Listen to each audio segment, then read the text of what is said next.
Hello students, मेरे channel को share करें, लाइक करें और सब्सक्राइब करें।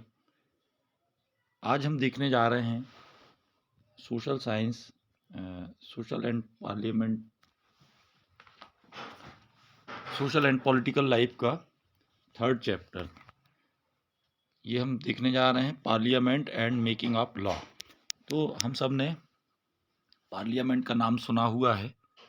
भारतीय संसद और मेकिंग ऑफ लॉ कि भारत में कानून का राज चलता है, ये आप सबने सुना होगा। लेकिन कानून बनते कहाँ हैं? कौन बनाता है ये कानून हमारे लिए? तो ये कानून बनाने का काम है वो भारत की संसद करती है, पार्लियामेंट। आपने पिछले कॉन्स्टिट्यूशन वाले चैप्टर में देखा कि भारत में संसदीय प्रणाली को अपनाया गया है, यानी पार्लियामेंट्री फॉर्म ऑफ गवर्नमेंट को अपनाया गया है। तो इसमें होता क्या है?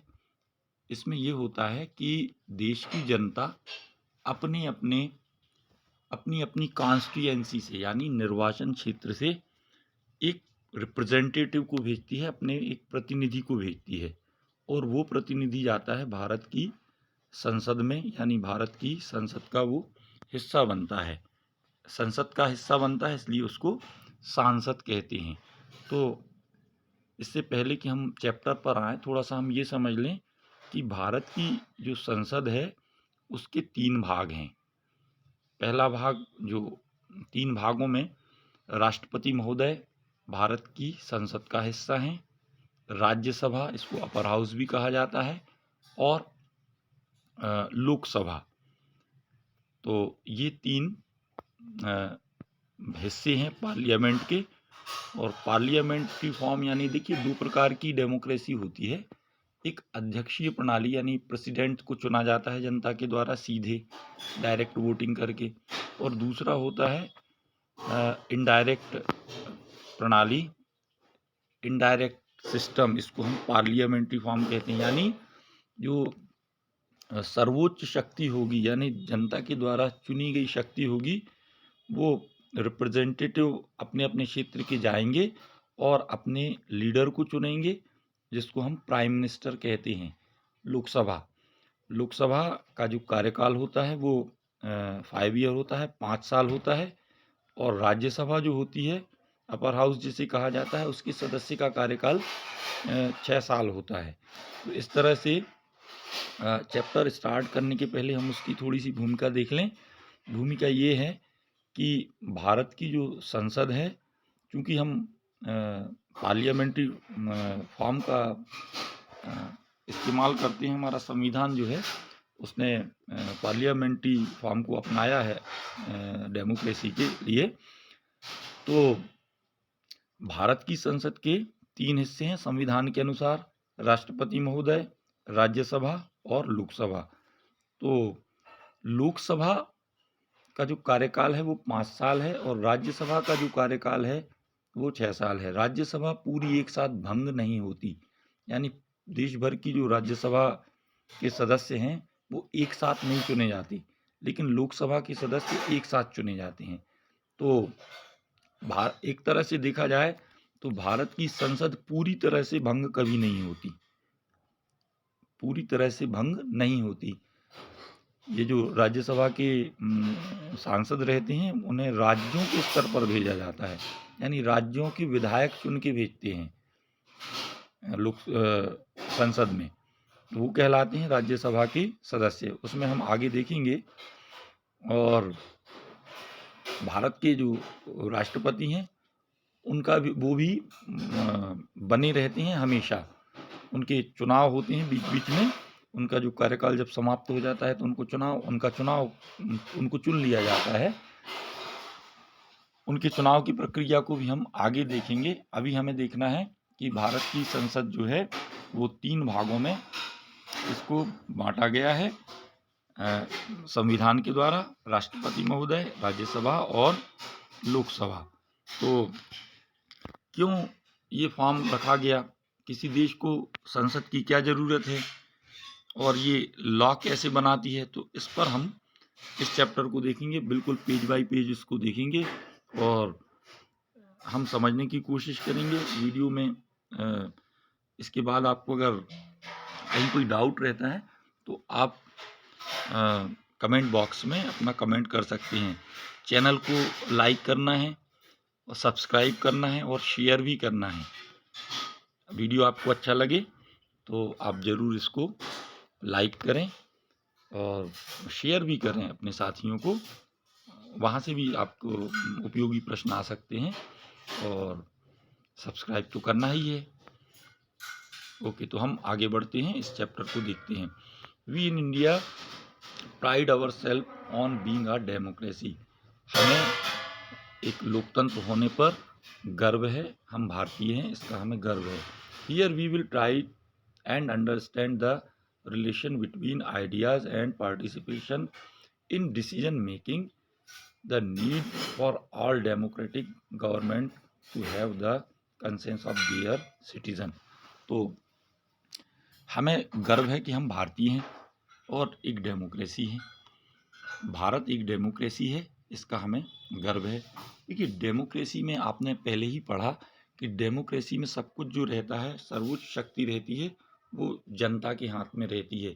जनता ही अपने प्रतिनिधियों को चुनती है, जनता में से ही चुनती है और जनता के लिए वो प्रतिनिधि कार्य करते हैं, वो सरकार काम करती है। तो सरकार के पास बहुत शक्तियाँ दी गई हैं। जो डिसीजन मेकिंग की शक्ति है वो सरकार के पास है, कानून बनाने की शक्ति है वो सरकार के पास है और सरकार की पूरी शक्ति वो जनता के पास है। जनता सरकार को चुनती है और उनको अनंत काल के लिए नहीं चुना जाता। अगर जनता को लगता है कि वो उनके प्रतिनिधि जिनको उनने चुना है, रिप्रेजेंटेटिव सांसद बनाया है, सरकार बनवाई है, अगर जनता को लगता है कि वो ठीक तरह से काम नहीं कर रही है, वो कैसा काम कर रही है, तो उनको 5 वर्ष के अंदर पुनः चुना जाएगा या बदला जाएगा। तो ये अधिकार भी जनता के पास है। डिसीजन मेकिंग की जो क्षमता है वो अंततः जनता के हाथों में है, इनडायरेक्टली है, लेकिन है जनता के हाथों में। तो ऐसा क्यों किया गया, जनता को क्यों दिया गया ये अधिकार, ये हम देखेंगे इस पैराग्राफ में। It is these elements that together make us a democracy. ये वो महत्वपूर्ण तत्व हैं जो हमें एक डेमोक्रेसी बनाते हैं। And this is best expressed in the institution of parliament. और पार्लियामेंट फॉर्म वो सबसे अच्छा है क्योंकि पूरे देश से, पूरी देश की जनता के द्वारा चुने गए प्रतिनिधि वहाँ पार्लियामेंट में जाते हैं और ये बड़ा अच्छा लक्षण है, ये बड़ा अच्छा तत्व है हमारा संविधान जो हमें देता है। और हमारे संविधान भी हमारी देश की जनता ने स्वयं के लिए चुना है, स्वयं के लिए बनाया है। तो संविधान जनता के लिए कार्य करेगा।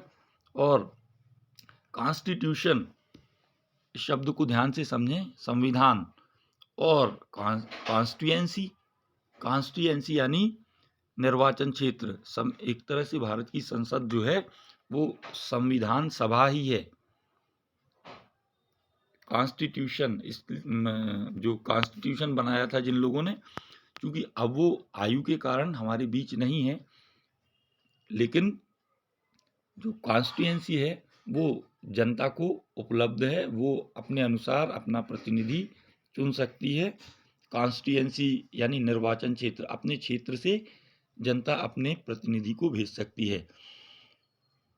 इन this chapter we will try to see how the parliament enable citizen of India to participate. और इस चैप्टर में हम देखेंगे कि भारत की जनता कैसे पार्टिसिपेशन करती है इन डिसीजन मेकिंग, यानी निर्णय बनाने में, एंड कंट्रोल द गवर्नमेंट, और सरकार को कंट्रोल करने में जनता कैसे पार्टिसिपेट करती है। दस मेकिंग, अतः making it the most important symbol of Indian democracy and की फीचर ऑफ द कॉन्स्टिट्यूशन। हमने पिछले चैप्टर में देखा कि एक ये महत्वपूर्ण हिस्सा था, भारतीय संविधान का मुख्य लक्षण था। तो अब हम इसको देखने जा रहे हैं। ये चित्र आप देखेंगे, इसको देखिए, ये है हमारी डेमोक्रेसी, हमारी भारत की संसद का एक चित्र देखिए। इसको जो थामे हुए हैं, देश की जनता इसको थामे हुए है, आप देख रहे हैं। इसमें ऊपर भारत का ध्वज है हमारा राष्ट्रीय ध्वज चित्र के रूप में बना हुआ है और भारत की संसद अपने देश को एक तरह से देश की जनता ही इसको थामे हुए है। तो जनता के द्वारा बनाई गई है ये, इसकी रक्षा करना भी किसका अधिकार है? जनता का है।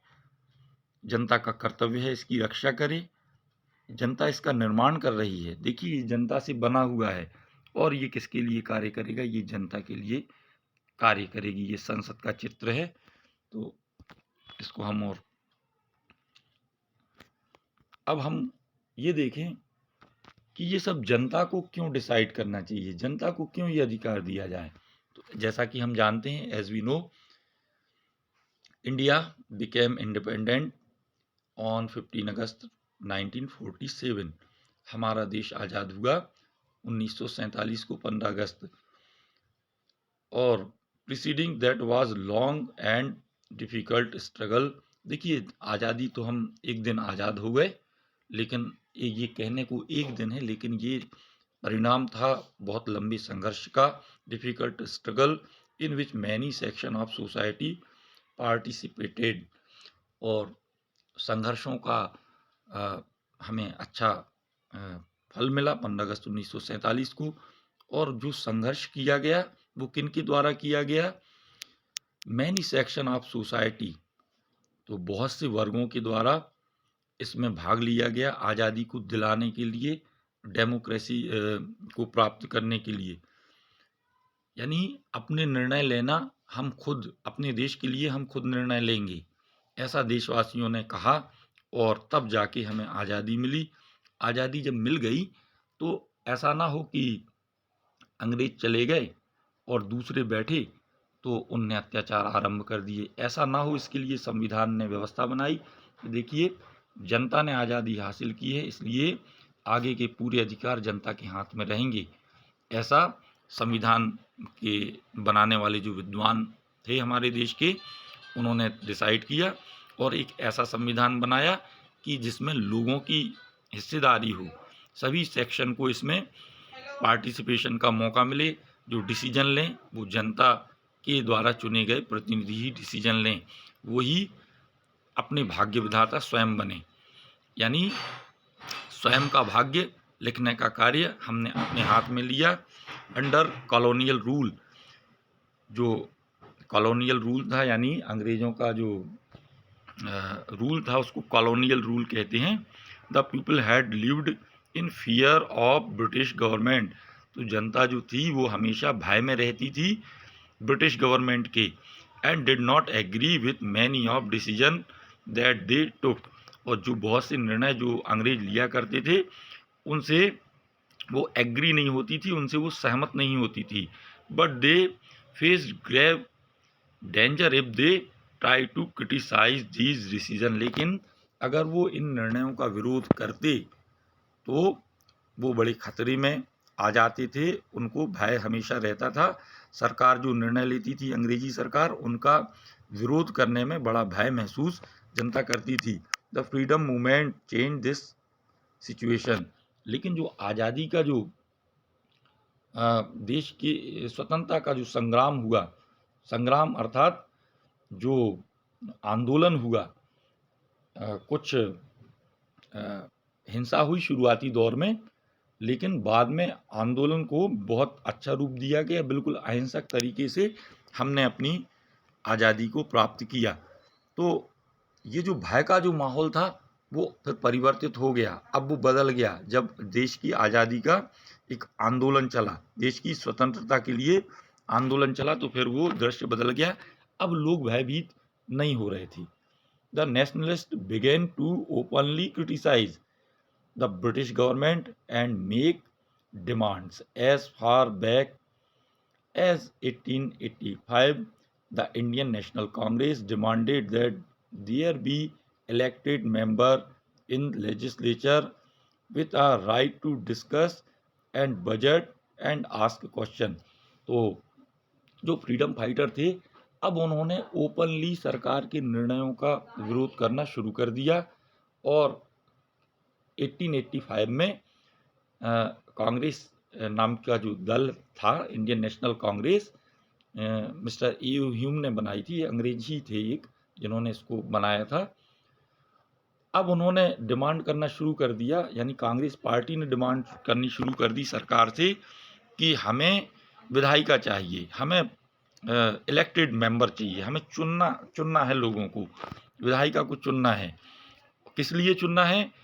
हम बजट में हिस्सा लेना चाहते हैं, हम ये जानना चाहते हैं कि टैक्स का पैसा कहाँ खर्च किया जाए, हम निर्णय करना चाहते हैं टैक्स का पैसा कहाँ खर्च किया जाए। तो the government of India act 1909 यानी 1909 में एक एक्ट अलाउ किया गया, allowed for some elected representative. उन्होंने कुछ इलेक्टेड रिप्रेजेंटेटिव को रखा।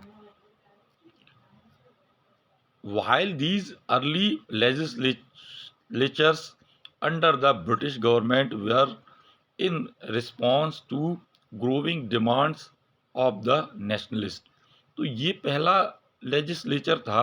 अंग्रेजों ने मांग को दबाने के लिए, उनकी बहुत इच्छा नहीं थी भारत को स्वतंत्र करने की, लेकिन ये दिखाने के लिए कि हम आज़ादी दे रहे हैं लोगों को, उन्होंने शुरुआत की इसकी, विधायिका की, लोग चुने गए।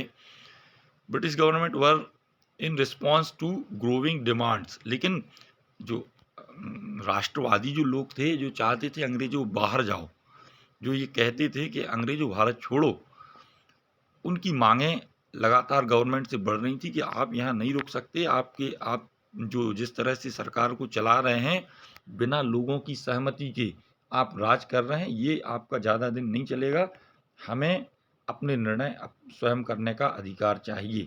तो ये मांगें बढ़ती जा रही थी। They did not allow for all adults to vote, लेकिन वो जो अंग्रेज थे वो कुछ लोगों को तो पार्टिसिपेशन उन्होंने दिया था, लेकिन ऑल एडल्ट्स को नहीं किया था उन्होंने। यानी जो जितने भी समझदार या मताधिकार के अधिकारी थे, यानी 21 वर्ष के ऊपर उस समय के हिसाब से, अब तो 18 साल मतदान की आयु हो गई है, उन्होंने अलाउ नहीं किया। इन डिसीजन मेकिंग, निर्णय लेने में उन्होंने सबको अलाउ नहीं किया।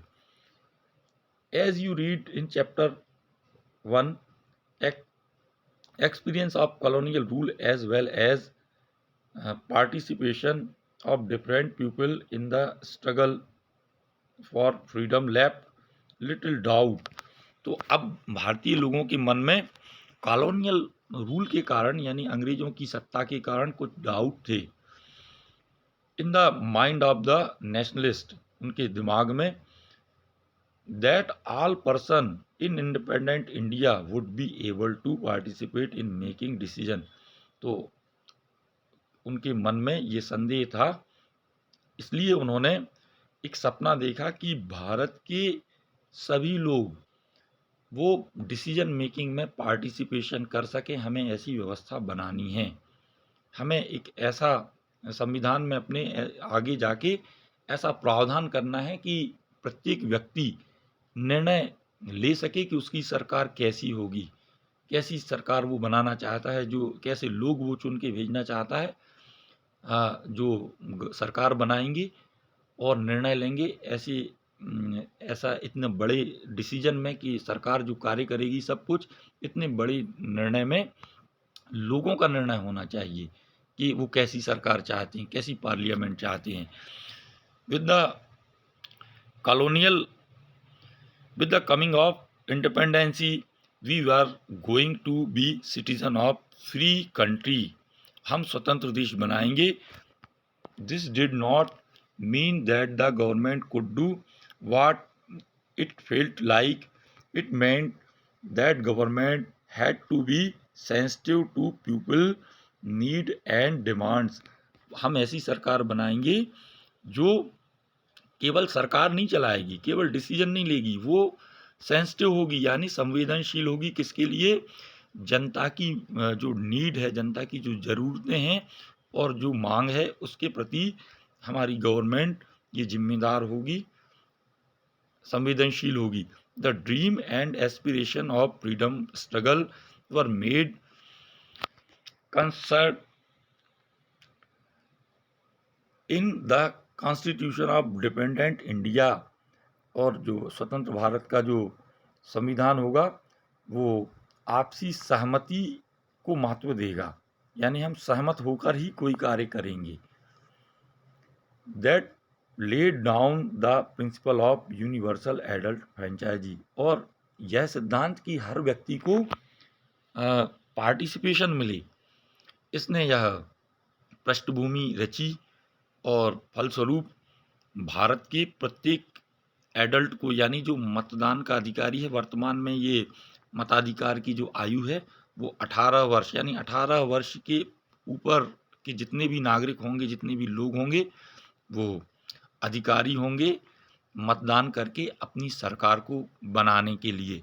यानी वो अपने मतदान से ऐसा रिप्रेजेंटेटिव चुनेंगे जो भारत की संसद में जाएगा और जनता के प्रश्नों को उठाएगा। तो इस तरह से ये चित्र हम देखें, ये ग्रामीण बुजुर्ग हैं।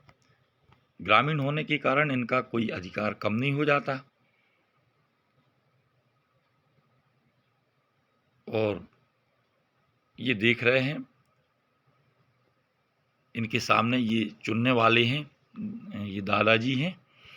ये देखिए इस चित्र में ये क्या देख रहे हैं, कोई इनसे कह रहा है कि हमें वोट दीजिए, तो ये उसके प्रस्ताव को देख रहे हैं, यानी रिप्रेजेंटेटिव जो चुनाव में खड़े हुए हैं उनका वो बता रहे हैं कि ये अमुक बटन दबाइए, तो जनता के पास जाना होगा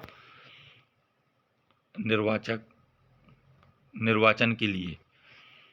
तो इस तरह से पेज नंबर 31 की हमने रीडिंग की, उसको डिस्क्राइब किया, उसकी व्याख्या की। चैनल को आप देखें और लाइक करें, शेयर करें, सब्सक्राइब करें, ताकि ज़्यादा से ज़्यादा लाभान्वित हों आप। इसके बाद हम विस्तार से इसका जो नेक्स्ट वीडियो होगा, पीपल एंड देयर रिप्रेजेंटेटिव, तो जनता और उनके प्रतिनिधि, इस विषय पर हम चर्चा करेंगे अगले वीडियो में।